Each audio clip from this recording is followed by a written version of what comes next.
بسم اللہ الرحمن الرحیم۔ السلام علیکم۔ مور کو جنت سے کیوں نکالا گیا؟ مور جتنا اب خوبصورت ہے اس سے کئی زیادہ جنت میں خوبصورت تھا۔ مور کی خوبصورتی پہ سبھی پرندے فدا تھے۔ ان سب خوبیوں کے باوجود مور سے ایسی کون سی خطا ہو گئی تھی جس سے اللہ تعالی نے مور کو جنت سے نکال دیا؟ اللہ تعالیٰ نے جب حضرت آدم علیہ السلام اور اماں حوا کو پیدا فرمایا اس کے بعد اس کو جنت میں بھیج دیا۔ وہ دونوں جنت میں بہت ہی پرسکون رہتے تھے، بہت ہی لذیذ میوے پھل کھایا کرتے تھے، لیکن ایک اناج جس کو کھانے سے اللہ پاک نے انہیں منع فرمایا اور وہ اناج گندم تھا۔ چونکہ شیطان حضرت آدم علیہ السلام کی وجہ سے ہی جنت سے نکالا جا چکا تھا، اسی وجہ سے شیطان کی حضرت آدم علیہ السلام سے دشمنی ہو گئی تھی۔ شیطان یہ چاہتا تھا کہ وہ کسی بھی طرح آدم علیہ السلام کو جنت سے نکال دے اور ساتھ میں اماں حوا کو بھی جنت سے نکال دے۔ جب شیطان کو یہ خبر ہوئی کہ حضرت آدم علیہ السلام کو تمام میوے کھانے کی اجازت ہے لیکن گندم کھانے کی اجازت نہیں، تو شیطان انتقام کی آگ دل میں لیے جنت کے دروازے کے پاس بیٹھ گیا اور 300 سال تک وہاں پر بیٹھا رہا کہ کوئی جنت کے دروازے سے باہر آئے اور شیطان اس سے بات کر سکے۔ ایک دن اچانک سے مور جنت سے باہر آ گیا۔ شیطان اس کو دیکھتے ہی بہت خوش ہوا۔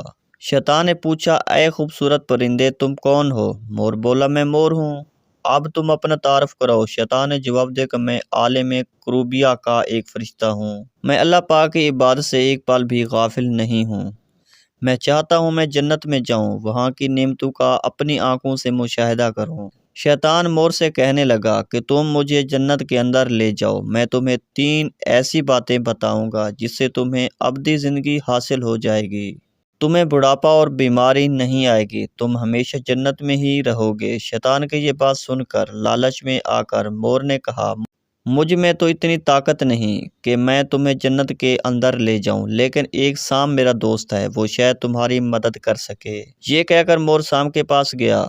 سام بھی شیطان کی باتوں سے بہت خوش ہو گیا، اس کو ساری بات بتائی، پھر شیطان کو اپنے منہ میں چھپا کے جنت میں داخل ہو گیا اور یوں شیطان اپنی چال میں کامیاب ہو گیا۔ جنت کے تمام نگہبانیوں کو یہ معلوم تھا کہ شیطان یہ چال چل رہا ہے اور جنت میں داخل ہو چکا ہے۔ فرشتے شیطان کو جنت سے نکالنے لگے، تب ہی اللہ پاک کا حکم ہوا کہ اس کو ابھی تک جنت میں ہی رہنے دیا جائے۔ وہ فرشتے اللہ تعالیٰ کے حکم سے رک گئے۔ شاید یہ حضرت آدم علیہ السلام کا امتحان تھا۔ شیطان حضرت آدم علیہ السلام کے پاس اور اماں حوا کے پاس جا کر اپنی محبت کا اظہار کرنے لگا۔ وہ دونوں ہی شیطان کو پہچان نہ سکے کیونکہ ماضی کے مقابلے میں شیطان کی شکل تبدیل ہو چکی تھی۔ شیطان کہنے لگا، میں چاہتا ہوں کہ آپ دونوں ہمیشہ جنت میں اسی طرح زندگی گزاریں، ہمیشہ خوش رہیں۔ حضرت آدم علیہ السلام اس کی بات بہت غور سے سننے لگے۔ شیطان نے کہا، اگر آپ میری بات مان جائیں تو آپ کو جنت کی اور بھی تمام سہولتیں ملیں گی۔ حضرت آدم علیہ السلام شیطان کے بہکاوے میں آ کر کہنے لگے، یہ کس طرح ممکن ہے؟ شیطان کہنے لگا، ایک گندم کا دانہ اگر آپ دونوں چکھ لیں تو آپ کو ابدی حیات حاصل ہو جائے گی اور آپ جنت میں ہی رہیں گے۔ یہ بات سن کر حضرت آدم علیہ السلام کے دل میں رجحان پیدا ہوا، لیکن ان کے دل میں اللہ کی نافرمانی کا خوف غالب آ گیا۔ جبکہ اماں حوا شیطان کی باتوں میں آ گئی، جس پر اماں حوا نے حضرت آدم علیہ السلام کو راضی کر لیا۔ پھر اس کے بعد ان دونوں نے اس گندم کے دانے کو چکھ لیا۔ جیسے ہی گندم کا دانہ اس کے اندر گیا تو دونوں کے ستر واضح ہو گئے، جس کے بعد دونوں اپنے اپنے ستر چھپانے لگے اور خوف خدا سے کانپنے لگے۔ اسی دوران اللہ تعالیٰ نے فرشتوں کو یہ حکم دیا، حضرت آدم علیہ السلام اور اماں حوا دونوں کو زمین پر اتار دو۔ حضرت آدم علیہ السلام کو سری لنکا کے قریب نیچے زمین پہ بھیج دیا، جبکہ اماں حوا کو جدہ کی سرزمین پر اتار دیا گیا۔